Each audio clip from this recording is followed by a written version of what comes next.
I'm Billy, welcome to First Impressions, where today I'm giving you my first impressions of Pokemon Legends Arceus for the Nintendo Switch. All footage is of the first portion of the game, up to and including the Cleavor Noble Pokemon battle, and will contain light spoilers for the opening hours of the game. For reference, I have actually played up to the end of the 4th major explorable zone in the game, and I have my 4th star, so I've had some time under my belt. Let's get to it. But first, if you haven't already, please consider subscribing to Billy S. My goal is to get this channel to 500 subscribers so I can unlock the community tab, so please drop a sub, every little helps. Back to the video. Is Pokemon Legends Arceus good? That is something I want to answer for you guys now, although I'm not going to go too terribly in depth because I will be reviewing this game in the future. But yes, it's fantastic, it's amazing, it is what the Pokemon Company has needed, it is what the franchise has needed, it is what the games have needed, it is the biggest breath of fresh air I have ever had in this series since maybe Pokemon Black and White, Pokemon Mystery Dungeon Explorers of Sky. I haven't felt this excited playing a Pokemon game in years and years and years, and especially after Pokemon Sword and Shield. I think this is fantastic. I think this is amazing. I think this is exactly what the Pokemon series needed, and clearly you guys agree because the sales have been fantastic so far. Why is it so good? Well, the exploration of Hisui is unlike anything we have ever had in Pokemon before, and it is something that everyone has been asking for a very long time. Everyone wanted the Pokemon game of their dreams where they could go out, explore a region, and catch Pokemon in the wild in real time, in an extremely immersive fashion. And finally, we have that, and it just feels amazing. The world is vast, there is a lot to explore, there are gathering points where you can collect craftable items, there are Pokemon to find, I'm constantly finding new Pokemon, new species, new locations where alpha Pokemon will spawn, for example, throughout the world. And I think it's fantastic how after you get past the opening tutorial mission, you're basically free to do whatever you want, whenever you want. Yes, there is a main story that you need to follow if you want to unlock all of the new areas, and I do recommend you do that, but you're allowed to just go nuts and explore. I found a level 40 Luxio very close to the spawn of the first area, and promptly skedaddled out of there because that was absolutely terrifying. But it was a great feeling. It reminded me of seeing a Lionel in the wild for the first time in The Legend of Zelda Breath of the Wild. It was the exact same feeling, and that is something that I love.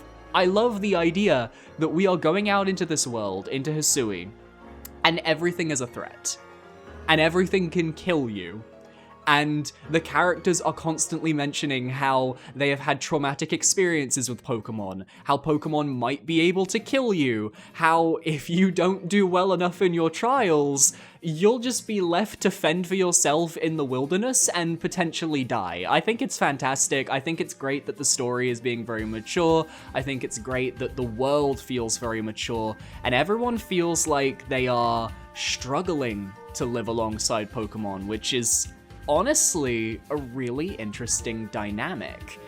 In terms of the traversal, I think the game is at its funnest when you're running around on foot, because you're kind of forced to remember and survey the land as you go. Once you get your first mount, Wurdeer, it's not quite as immersive, I would say, because you get Wurdeer quite early on in the game, and then you're able to just zoom around and zip around and jump around and do a lot of stuff and get to a lot of different locations quickly, and it's very convenient. I think it's good for the people who want it to be there, and I certainly have been using my ride Pokemon as much as I can, but I do miss the fact that we only got to kind of explore on foot for a very short amount of time.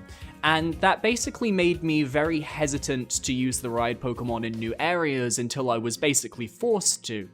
I wanted to explore all of these areas on foot. I wanted to see all of the Pokemon that you could find. And it's fantastic that way. I really recommend it.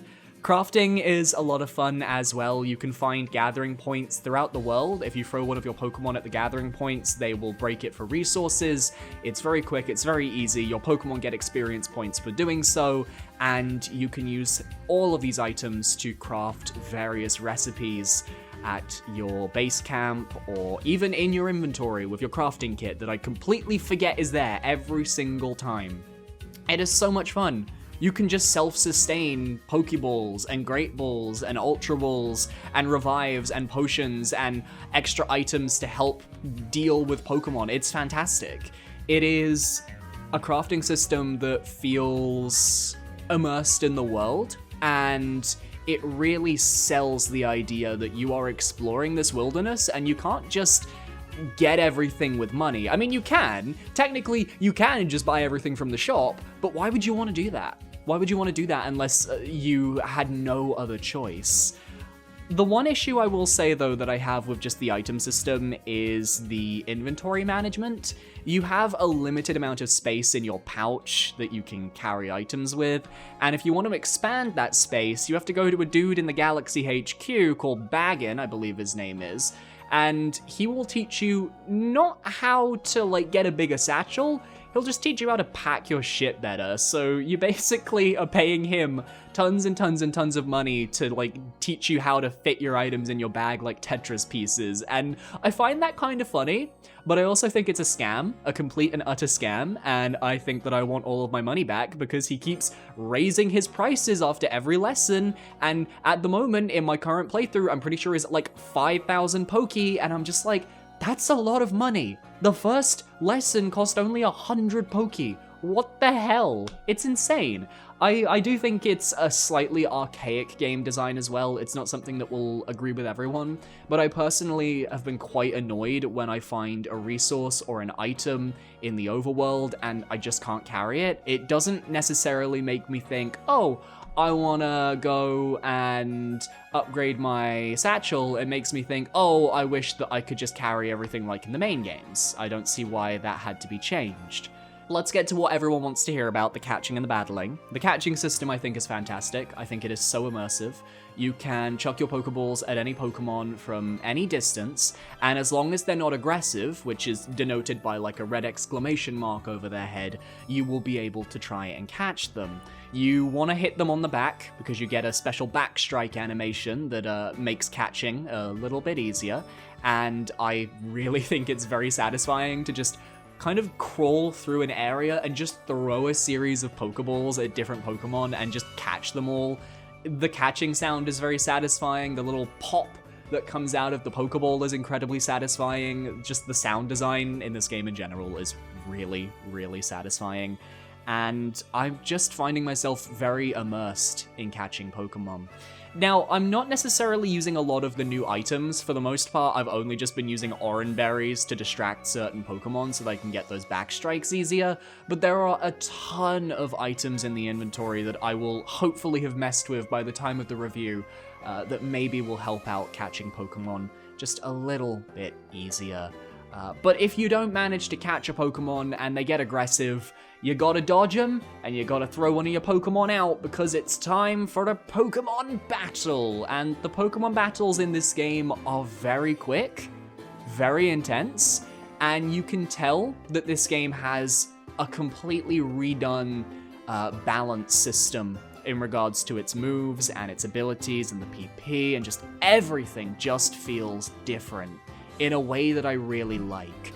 I have had my Pokemon faint more often in this game than I think I have in the last 3 Pokemon games I played combined. The difficulty is real, and these Pokemon are threatening. It doesn't matter if you're like 20 levels over a Pokemon. If they have a super effective move against you, you're in trouble. You're potentially in danger, especially when Pokemon decide to gang up and have multiple Pokemon attack you at the same time. This is the only time in the video where I'll show footage from a different area, because I believe the first time this happened to me was in the second area of the game. It's part of a mission you have to do, and it was just an experience. It was an experience getting my ass handed to me by these wild Pokemon. It really showed just how threatening they were and just how interesting the battle system is this time around. You have agile and strong moves that you can use whenever you want. The agile moves allow you to potentially get a second turn before your enemy attacks, and you can see the turn order in the top right, which is very useful. Whereas the strong moves are basically extremely strong, heavy moves, but you risk losing a turn in the battle and allowing your opponent to hit you multiple times. I think it's really interesting. You have to master your moves before you can use the special styles this game has to offer, but I think overall it's really, really interesting, really unique. It's not necessarily that impactful in the early game, but in the late game, I think it is quite something to deal with, and I've certainly been using my agile moves a lot to try and get those extra turns for catching those wild Pokemon. Moves, in general, have been completely redone. Now there is no move tutor. If you want a Pokemon to learn or forget a move, there's a menu for it. You can just go into a menu and it has a catalog of all of your Pokemon's moves that it has learned over the course of the entire game, and you can just swap them in and out on the fly. This is fantastic. This needs to be brought over to the main series. This needs to stay because it is so fantastic. It is so simple. It allows players so much customization, which I think is the most important thing that you can give to people in a Pokemon game, is just allow them to customize and tailor their experience to themselves.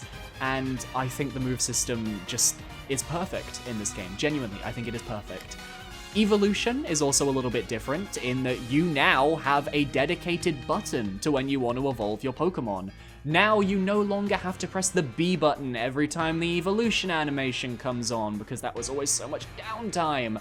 You just have a button in the menu, and you don't even have to evolve any of your Pokemon. You can just do it whenever. It's fantastic, it's brilliant, it cuts down on downtime, and it means that people who don't want to evolve their Pokemon don't have to, and don't have to use any Everstones, which honestly were really freaking redundant. Jubilife Village is where you will be spending most of your time, and it's a lovely little town. A little bit barren, I won't lie, there's a little bit of emptiness there, but I think that makes sense with the context of the game. You're on this new frontier, you're exploring this region, there's not a lot of you there, most people seem to be avoiding Hisui, and you're trying to make a name for yourself in this world. And what I really like is, as you complete various requests for the townsfolk, you may notice that the town actually starts to grow. More houses start to get built, you might get new farm fields, you might get new clothing and hairstyles and general wares in the stores. It's a nice little simple touch that really adds to everything. I do wish that some of the buildings didn't look the same on the outside and inside. I feel like I wish there was a bit more, like, personality for some of the people here. But I think overall, Jubilife's Jubilife Town, whatever you want to call it, I think works really well. And I think it's a nice little hub to come back to. I think it's pretty small, it's pretty simple, but it does its job pretty well. And you can see ceilings! Ceilings in a Pokemon game! Oh my god, that's insane, that's amazing, I'm so happy! Finally, I can touch the ceilings in Pokemon. You have no idea, I'm just so excited for the just... This game, man. I'm losing my train of thought. I've been talking for too long. I didn't want this video to be too long, but I do have to go over a few negatives. Just a few little negatives that I've noticed with the game that maybe have just made me think this could be better. The obvious thing is the graphics. I think that certain aspects of this game look beautiful. The skybox, phenomenal. When you're up close in specific areas of the world and everything's kind of loaded in near you and there's a lot of bloom, there's a lot of grass, there's a lot of trees, lakes, whatever, it actually looks really nice. But from far away, everything looks so low poly.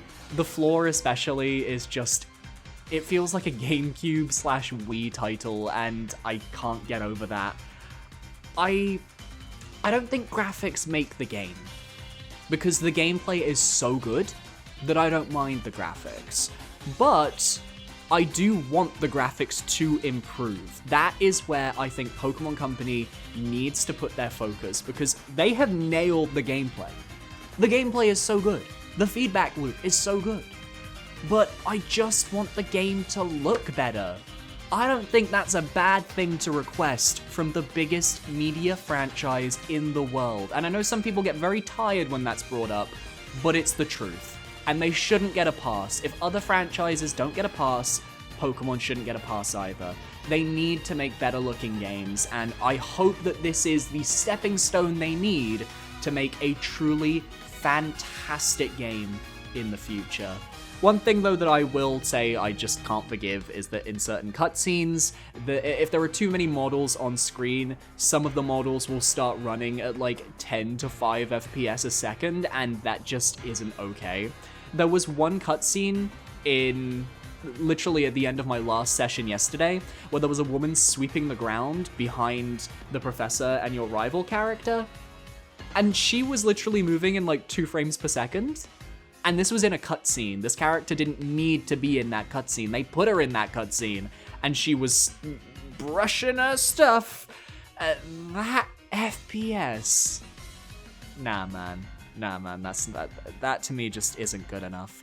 There's also a slight issue with water battling. This is in the 3rd area. I don't know if I'll show footage of it, but basically, when you throw things into the water, anything that's under the level of the water becomes really pixelated, and it just has this very weird effect. So when you're fighting a Pokemon in the water and you're trying to catch them in the ocean, when the Pokeball goes under the water, it just turns into this pixelated mess, and I just don't like it at all. I think it looks really bad, and I think basically this game is gameplay over graphics.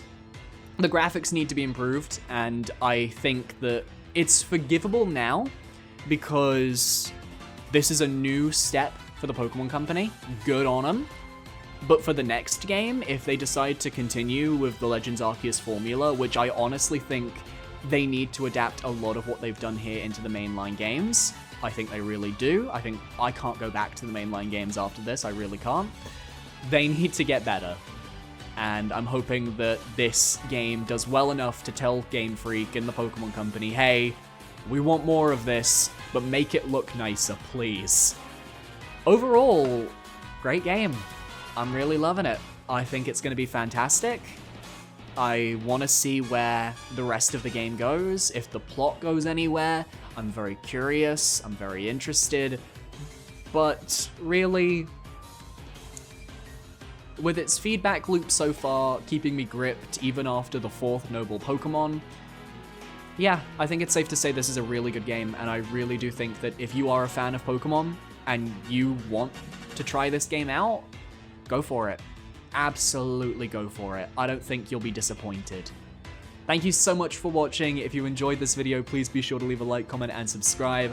Hit that bell to be notified about all my major uploads, and maybe check out my previous videos. I posted a Billy's Wishlist episode going over 9 exciting games releasing this month in February, while last month I posted a review of Bubsy 1 for the SNES because putting myself through pain was clearly worth it. I'll see you guys next time. Goodbye.